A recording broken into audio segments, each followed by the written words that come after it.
News hour morning ಎಡಿಷನ್ಗೆ ಮತ್ತೊಮ್ಮೆ ಸ್ವಾಗತ. ಮೂಡ ಮಹಾಯುದ್ಧ. ಈ ಮಹಾಯುದ್ಧಕ್ಕೆ ಮೈಸೂರಿನಲ್ಲಿ ಅಖಾಡ ರೆಡಿಯಾಗಿದೆ. ಒಂದೇ ಊರಿನಲ್ಲಿ ಒಂದೇ ವೇದಿಕೆಯಲ್ಲಿ ಇವತ್ತೊಂದು ನಾಳೆ ಒಂದು ಸಮಾವೇಶಕ್ಕೆ ಸಕಲ ಸಿದ್ಧತೆ ಆಗ್ತಾ ಇದೆ.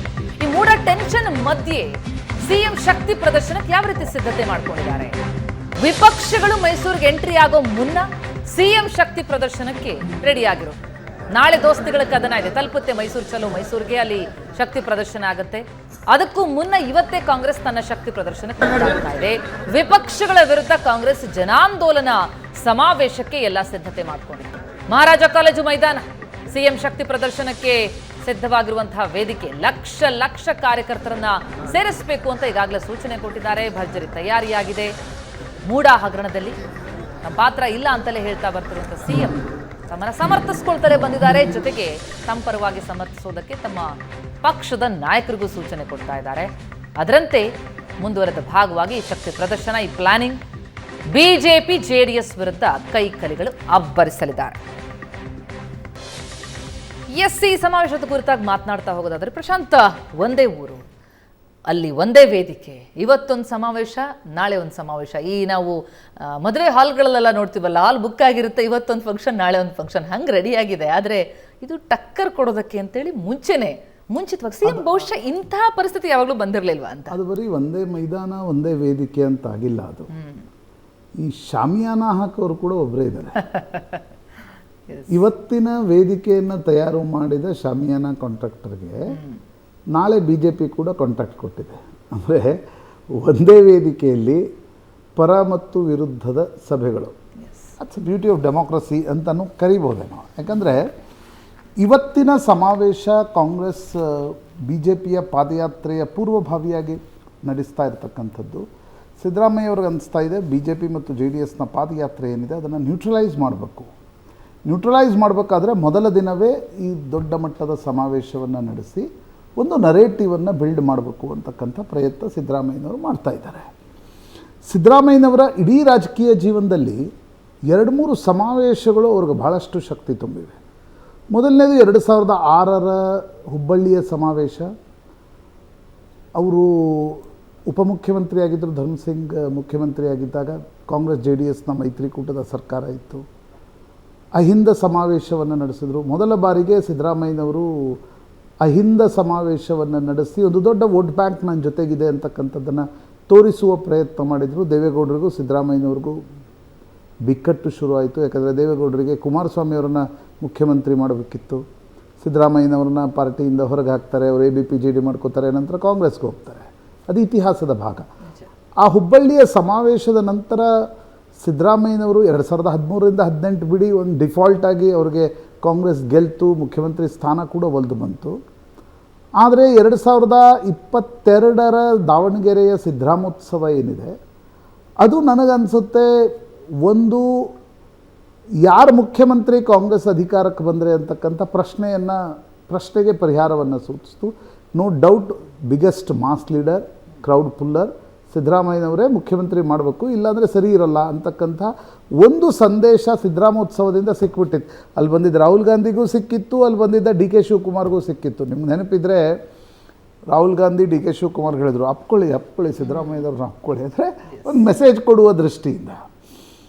ಆ ಸಮಾವೇಶದ ನಂತರ ಯಾರ ಮನಸ್ಸಿನಲ್ಲೂ ಡೌಟ್ ಇರಲಿಲ್ಲ, ಒಂದು ವೇಳೆ ಕಾಂಗ್ರೆಸ್ಸಿಗೆ ಬಹುಮತ ಬಂದರೆ ಯಾರು ಮುಖ್ಯಮಂತ್ರಿ ಆಗ್ತಾರೆ. ಎಷ್ಟೇ DK ಶಿವಕುಮಾರ್ ಪ್ರಯತ್ನ ಪಟ್ಟರೂ ಕೂಡ ಹೈಕಮಾಂಡ್ ಗೊತ್ತಿತ್ತು, ಸಿದ್ದರಾಮಯ್ಯನವ್ರನ್ನ ಪಕ್ಕಕ್ಕಿಟ್ಟು DK ಶಿವಕುಮಾರನ್ನ ಮುಖ್ಯಮಂತ್ರಿ ಮಾಡಿದರೆ ಆ ಕ್ಷಣಕ್ಕೆ ವೋಟ್ ಬ್ಯಾಂಕ್ ಒಡೆದು ಹೋಗುತ್ತೆ ಅಂತಕ್ಕಂಥದ್ದು. ಮುಂದೆ 1 ವರ್ಷಕ್ಕೆ ಲೋಕಸಭಾ ಚುನಾವಣೆಗಳಿದ್ವಲ್ಲ. ಈಗ ಸಿದ್ದರಾಮಯ್ಯನವರು ತಮ್ಮ ಜೀವನದ ಅತ್ಯಂತ ದೊಡ್ಡ ಅಗ್ನಿ ಪರೀಕ್ಷೆಯನ್ನು ಎದುರಿಸ್ತಾ ಇದ್ದಾರೆ. ಮುಂದಿನ 2-3 ತಿಂಗಳ ಕಾಲ ಭಾಳ ದೊಡ್ಡ ಒಂದು ಅಗ್ನಿ ಪರೀಕ್ಷೆ ಅವ್ರಿಗೆ ಕಾದಿದೆ ಪೊಲಿಟಿಕಲಿ. ಯಾಕಂದರೆ ಪೊಲಿಟಿಕಲಿ ಆ್ಯಂಡ್ ಲೀಗಲಿ. ಯಾಕಂದರೆ ಅವರ ಜೀವನದಲ್ಲಿ ಎಂದೂ ಕೂಡ ಒಂದು ಕಪ್ಪು ಚುಕ್ಕೆಯನ್ನು ಕೂಡ ಹಚ್ಚಲಿಕ್ಕೆ ವಿಪಕ್ಷಗಳಿಗೆ, ಅವರದೇ ಪಕ್ಷದವರಿಗೆ ಸಾಧ್ಯ ಆಗಿರಲಿಲ್ಲ. ಭಾಳ ಅಂದರೆ ಸಿದ್ದರಾಮಯ್ಯನವ್ರಿಗೆ ಏನಂತ ಇದ್ದರು, ಇಲ್ಲರಿ ಜಾತಿಯ ಕಾರಣಗಳಿಂದಾಗಿ ಒಂದು ಅಹಿಂದ ವೋಟ್ ಬ್ಯಾಂಕ್ ಇದೆ, ಹೀಗಾಗಿ ಲಿಂಗಾಯತರು ಮತ್ತು ಒಕ್ಕಲಿಗರಲ್ಲಿ ಒಂದಿಷ್ಟು ಅಸಮಾಧಾನಗಳಿರ್ತವೆ ಆಗಾಗ ಅಂತಕ್ಕಂಥದ್ದನ್ನು ಬಿಟ್ಟರೆ, ಕೆಲವರು ಈಗ ಹಿಂದುತ್ವವಾದಿಗಳು ಸಿದ್ದರಾಮಯ್ಯನವ್ರನ್ನ ಒಂದು ರೀತಿ ಮುಸ್ಲಿಂ ಓಲೈಕೆ ಮಾಡ್ತಾರೆ ಅಂತಕ್ಕಂಥ ಆರೋಪಗಳನ್ನು ಹಚ್ತಾ ಇದ್ದರು ಬಿಟ್ಟರೆ, ಸಿದ್ದರಾಮಯ್ಯನವ್ರಿಗೆ ಅದೊಂದು ಶಕ್ತಿ ಇತ್ತು. ಅಹಿಂದ ವರ್ಗಗಳನ್ನು ಸೆಳೀತಕ್ಕಂಥದ್ದು.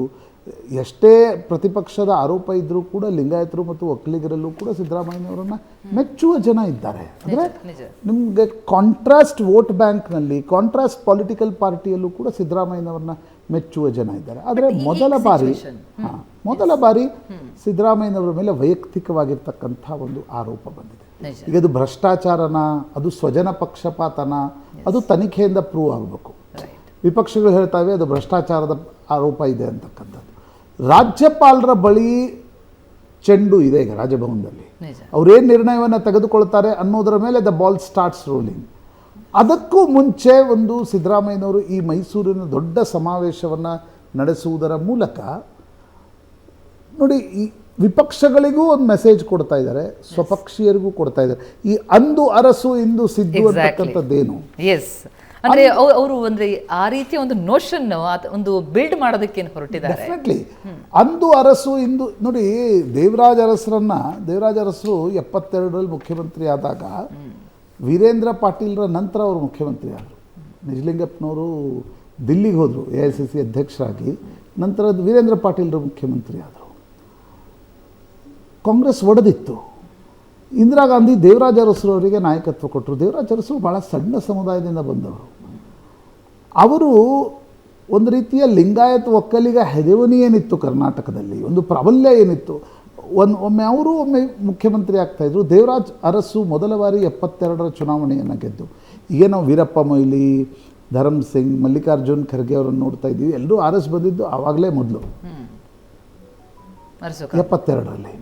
ದೇವರಾಜ್ ಅರಸರ ಮುಖ್ಯಮಂತ್ರಿ ಸ್ಥಾನದ ಸಂದರ್ಭದಲ್ಲಿ ಹೌದು ಕಾಂಟ್ರಾಸ್ಟ್ ವೋಟ್ ಬ್ಯಾಂಕ್ ಅವ್ರನ್ನ ವಿರೋಧ ಮಾಡ್ತಾ ಇತ್ತು ಅಂತ ಅನ್ಕೋಣ. ಆದರೆ 78-79ರ ನಂತರ ಯಾರು ಕಿರುಕುಳ ಕೊಟ್ಟರು? ಕಾಂಗ್ರೆಸ್ ಹೈಕಮಾಂಡ್ ಕಿರುಕುಳ ಕೊಡ್ತು. ಸಂಜಯ್ ಗಾಂಧಿ ಜೊತೆ ದೇವರಾಜ ಅರಸರ ತಿಕ್ಕಾಟ ಶುರುವಾಯಿತು. ಇಂದಿರಾ ಗಾಂಧಿಯನ್ನು ಚಿಕ್ಕಮಗಳೂರಿನಲ್ಲಿ ತಂದು ಗೆಲ್ಲಿಸಿ ಕಳಿಸ್ಕೊಟ್ಟ ನಂತರ ಸಂಜಯ್ ಗಾಂಧಿ ದೇವರಾಜ ಅರಸರನ್ನು ತೆಗಿಬೇಕು ಅಂತಕ್ಕಂಥ ಒಂದು ಪ್ರಯತ್ನ ಮಾಡತೊಡಗಿದ್ರು. ಅದಕ್ಕೆ ಗುಂಡೂರಾವ್, FM ಖಾನ್ ಇವರೆಲ್ಲರೂ ಕೈ ಜೋಡಿಸಿದ್ರು. 80ರ ಚುನಾವಣೆ ಸೋತ ನಂತರ ದೇವರಾಜ ಅರಸ್ ಇದಾದರು. ಆದರೆ ಈಗ ಅಂದು ಅರಸು ಇಂದು ಸಿದ್ದು ಅಂದರೆ ಏನು? ನಾಳೆ ಹೈಕಮಾಂಡ್ ಯಾವುದೋ ರಾಜಕೀಯ ಒತ್ತಡಕ್ಕೆ ಒಳಗಾಗಿ ರಾಷ್ಟ್ರೀಯ ಪಕ್ಷ ಅನ್ನುವ ಕಾರಣಕ್ಕೋಸ್ಕರ ನನ್ನನ್ನು ಕೈ ಹಚ್ಚಿದ್ರೆ ಸರಿ ಇರಲಿಕ್ಕಿಲ್ಲ ಅಂತಕ್ಕಂಥ ಸಂದೇಶನ ಅದು ಅಂದು ಅರಸು ಇಂದು ಸಿದ್ದು. ಸೊ ನನಗೆ ಅವತ್ತು ಈ ಮೈಸೂರು ಸಮಾವೇಶ ಅನಿಸುತ್ತೆ. ವಿಪಕ್ಷಗಳು ನೋಡ್ರಿ, ಅವರವ್ರ ಪ್ರತಿಭಟನೆ ಪಾದಯಾತ್ರೆ ಮಾಡ್ಕೊಳ್ಬೋದು, ಅದಕ್ಕಿಂತ ಜಾಸ್ತಿ ವಿಪಕ್ಷಗಳು ಏನು ಮಾಡ್ಬೋದು. ಆದರೆ ಸಿದ್ದರಾಮಯ್ಯನವ್ರಿಗೆ ನಿಜವಾದ ಆತಂಕ ಇರೋದು ಕಾಂಗ್ರೆಸ್ ಹೈಕಮಾಂಡ್ನಿಂದ. DK ಶಿವಕುಮಾರ್, G ಪರಮೇಶ್ವರ್, ಮಲ್ಲಿಕಾರ್ಜುನ್ ಖರ್ಗೆ, ಘಟಾನುಘಟಿ ನಾಯಕರು ಯಾರಿದ್ದಾರೆ ಅವರು ನನ್ನ ಬೆಂಬಲಕ್ಕೆ ನಿಲ್ಲಲ್ಲ ಅನ್ನೋದು ಸಿದ್ದರಾಮಯ್ಯನವ್ರಿಗೆ ಗೊತ್ತಿದೆ. ನಿಜ, ಬಹುಶಃ ಈ ಸಿದ್ದರಾಮಯ್ಯ ಅಹಿಂದ ಸಮಾವೇಶ ಕಾಂಗ್ರೆಸ್ ಹೈಕಮಾಂಡ್ಗೆ ಸಂದೇಶ ಜಾಸ್ತಿ ಅಂತ ನನಗನ್ಸುತ್ತೆ. ರೈಟ್, ನೋಡೋಣ ಹೇಗಿರುತ್ತೆ ಆ ಶಕ್ತಿ ಪ್ರದರ್ಶನ. ಈಗೊಂದು ಕ್ವಿಕ್ ಬ್ರೇಕ್ನ ಸಮಯ ಆಗ್ತಾ ಇದೆ. ಬ್ರೇಕ್ ಆದಮೇಲೆ ಆರ್ಟಿಕಲ್ 370 ಆದಮೇಲೆ ಮೋದಿ ಕಡೆಯಿಂದ ಆದಂಥ ಮತ್ತೊಂದು ಮಾಸ್ಟರ್ ಸ್ಟ್ರೋಕ್, ಅದು ಏನದು, ಯಾವ ಬಗ್ಗೆ ಮಾತನಾಡ್ತಾ ಇದ್ರಿ? ಕ್ವಿಕ್ ಬ್ರೇಕ್ ಆದಮೇಲೆ ಮಾತನಾಡ್ತಾ ಹೋಗೋಣ.